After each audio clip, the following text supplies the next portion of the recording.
it's local governments, not only in New York State, but across the country that are really taking it on the chin um, due to the COVID-19 pandemic in direct relation to reduced revenues. And, when you effectively shut down the economy, which had happened, sales tax revenue drastically reclines. And as a result of that, revenues to cities, villages, towns, local governments decline as well.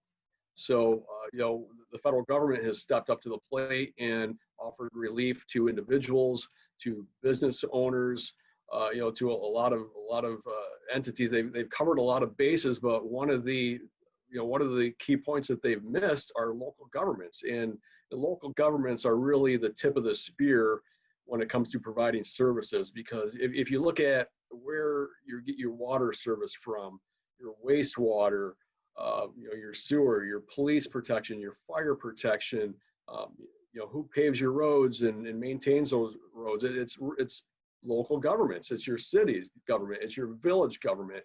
And we're the ones that have been left behind so far. And so the closest mayor that was on that conference was Mayor, I can't remember his name, the mayor of Binghamton. Mayor David. Yeah. And so were you invited to this conference? Are you a member of this coalition?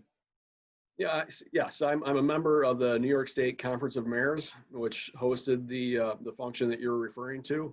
And I've signed off on numerous letters of support with NICOM, as well as the United States Conference of Mayors, which represents over 1,400 cities countrywide. So we've been trying to push this in the direction where the federal government would step up to the plate and provide some, and it's really providing revenue to backfill our losses. We're not asking the federal government to provide revenue to offset anything we're doing wrong. Local governments are just as much a victim in this pandemic as anyone else. And what you're seeing are drastic reduction in revenues, but gaping holes in the budget. The other part that's not really being discussed is the impending axe, or the proverbial axe hanging above our head, in the form of cuts to state funding and AIM funding, which stands for aid and incentives to municipalities. That's our state aid from Albany, and it's only a matter of time before the governor cuts that funding. And I think what's happening, he's kind of waiting to see what the federal government will do, and he'll base his cuts off of that. But revenues obviously to the state are have sharply declined as well. So it's really a double whammy for local governments, because you have the reduction in sales tax, and revenues across the board, really. But also, we're waiting for that other shoe to fall in the form of a cut from Albany, which is a double whammy and something that can be crippling to local governments. And has there been any tough decisions that the city of Hornell has had to make due to the lack of revenue during the coronavirus? Yeah, absolutely. Our budget year begins April 1st of every year. So our fiscal year is April 1st to March 31st. And, obviously that was right when, COVID was starting to peak. And, we very quickly had to make some very hard decisions, based on projections of what our lost revenues would look like. So this year, our city budget is actually smaller than last year's city budget.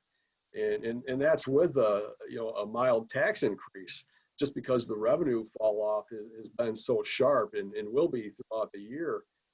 So we had to make some hard decisions, and we had to cut some programs out of the budget that we normally would never consider doing so. I've had to implement a hiring freeze as well here in the city.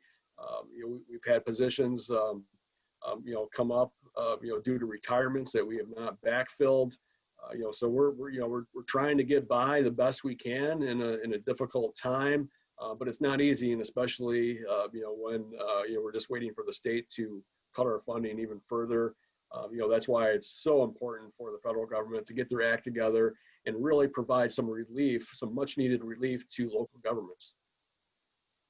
And do you have a number? What kind of deficit are we looking at here for the city of Hornell? So for the city of Hornell, for instance, we're looking at just in reduced revenues. We're looking at somewhere in the $400,000 to $500,000 range, just depending on where sales tax is at the end of the year, and that's anyone's guess because you just don't know until we cycle through the entire year. But also there have been indications that Albany may cut our AIM funding up to 20%, which would represent another $300,000 hit to the city. If it exceeds 20%, it could be a lot more. It could be a lot more severe. So there are a lot of unknowns as we go through the year. We're just hoping that the economy does turn around. We're hoping and praying that we don't have a resurgence in COVID cases. We're doing quite well right now in our area, but if that starts to reverse as soon as cold and flu season rolls around, we could find ourselves sliding backwards, which obviously would impact our economy once again. And I believe that pretty much covers everything that I have. Is there anything else you would like to add? Just that I've been working with Congressman Reed on a weekly basis, and I know Congressman Reed has been hosting Zoom meetings for his congressional district, and I'd just like to thank him for really carrying the ball and trying to get movement on this issue. He has been a tremendous advocate from day one for local governments, and I know it's very frustrating at times for the congressman as it is for myself and others. Albany seems to be just stuck in mired in partisan politics these days, which isn't any surprise. But at least we have a congressman who's in the fight and advocating for us, and that's really all we can ask.